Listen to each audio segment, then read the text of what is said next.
I want to make extra video and then I will go pull the weeds at my gardens. So you really want to have a Central Asian Shepherd because you are really like the idea of a protective instincts in a dog. This is what people constantly tell me.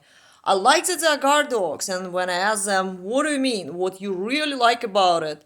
They said, I like that this dog will protect the family and they also love everyone. And I'm like, oh, what do you mean? And they cannot explain. So they want dog to love everyone but also be protective. So you want dog to be insane? Be friendly for a second and then attack and then be friendly again? It's crazy. But anyway, if you want to have a protective dog, serious dog, and you also like to travel, you need to think where your dog will go when you're traveling. Because not every family member, your mother-in-law, or maybe your sister, or maybe your older teenager kids would be willing or physically and mentally able to take care of your guard dog while you're at vacation. You need to train a guard dog to accept the boarding facility and be very neutral or positive about it. And it's a time investment and it's a money investment. You need to start doing it when your puppy just out of the puppy vaccination. Like 4 months old, you need to go to the boarding facility. Nice one, not a really huge one. Puppy don't need a daycare there all the time, right? He don't need maybe even to play with other dogs, but when they're young, they can, no problem. You need to start doing it when your puppy is young and try to stick with the same facility so you're building this customer relationship with them and your dog will remember a personnel there and have a positive experience with it.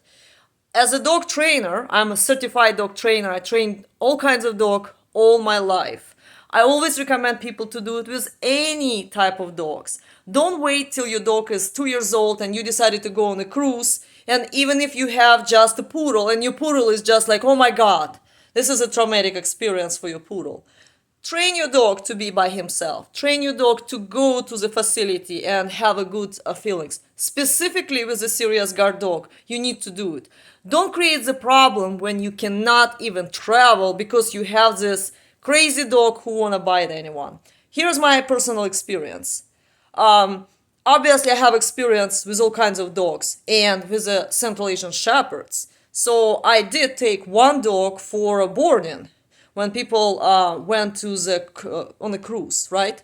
They never boarded him before. I met this dog once when he was like 5 months old. So he don't remember. I'm a stranger for him. And he was 2.5. And he was okay. They even brought him to the dog park, which is not good to bring a Central Asian Shepherd, a mature one, to the dog park. Puppy's okay. So they brought him here and I was like, oh, I will be fine. He's not from my kennel. He's not related. He's a half brother to Gula, but just by the sire. So they're not related, okay? Really, not my dog. And he was fine for one day. On the second day, he started to lunge and attack my husband. So dog went through the stress. Or he maybe start feeling that it's his place now and he need to protect himself. Who knows what's in his head? 170-pound dog, 35 inches tall, bigger than me, can damage. On the day third, he didn't want to back to the kennel. So when I brought him to the kennel, he grabbed me by the hand. Like, I don't want to go. And I'm like, oops. I still were able to put him in the kennel. On the day 4, he went and tried to attack Nadia. And I kind of like tried to push him away from Nadia. And he went after me very fast. It's happened like in 2 seconds. My dog didn't even notice it. He bit me by the hand and by my leg. And that's it. He didn't try to maul me after that. He back to whatever he did. He went to like wrestling with the dogs. But it was very bad damage.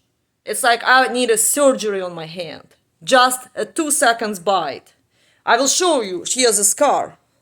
I could not use my hand because it almost went to my tendon. And he bit me here. And I also have it on my leg. Here's a piece. Actually, a piece of meat is missing there. And it was a lot of blood. It was so painful. And this dog was like uncontrollable. He became aggressive, right? I still had to take him from this main yard and put him in a kennel. And I was like having like a pain in my, I had a bunch of stitches, and my husband was afraid to even deal with this dog because this dog was already too aggressive to him. I was able to take him from a main yard and put him in a barn in a kennel. And after that, the rest of 5 days, while people have been on a cruise, he was just staying there. You cannot take him from there. You cannot do anything. I was like giving him food through the gate. You cannot open it. He went after you. Is it a bad dog? No, he's not a bad dog. He was stressed. He was stressed. He was protective. This is a dog who can kill you. Okay, and this is something you need to think about it. I'm not taking any dogs like that of any breed because I don't want to get damaged. It's cost, my bill for going to emergency service was like almost 5,000. It's not worth it.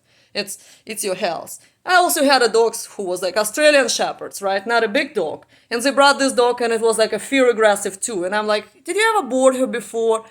No, so this dog, I had a hard time to take this dog from a kennel too. It's smaller, right? Maybe less damage. I was able to take this dog, but it was kind of like tricky. Think about it. You don't want to risk with other people. You want to travel? That's fine, but you need to invest your time and money and your brain and think about it. Who will deal with your serious guard dog who is bigger than you while you're traveling? You need to invest money and time to train this dog to be okay in a boarding facility. It's okay to be in a boarding facility for any dog. That's okay, but you need to train it.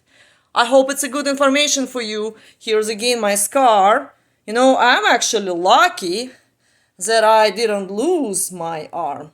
It was a hole like in the zombie movies. Like I can see like layers of fat and tendon. Yeah, and this dog didn't want to kill me. He gave me correction. Like, oh, you push me? I'll bite you. So he didn't do anything wrong. He's a wonderful family dog. But later, they told me when they took him to the dog park, he actually charged one woman. So they didn't take it seriously. If they would tell me before that he was already start charging people, I would not take him. They didn't have a bad intentions. They were extremely sorry that it happened, right? They're normal people. But this dog and many dogs who are not like you cannot care about them while while you're on vacation. You can only board them in facilities where like they have like a gate and they have like a bunch of cables that are pulled out. You cannot touch this dog. But don't create this situation. Train your dog to be by itself. He don't need to love the facility, but he need to be. Not a big deal. I've been there for 2 years. It's a good place. Not a big deal. I was working in the boarding facilities as a trainer.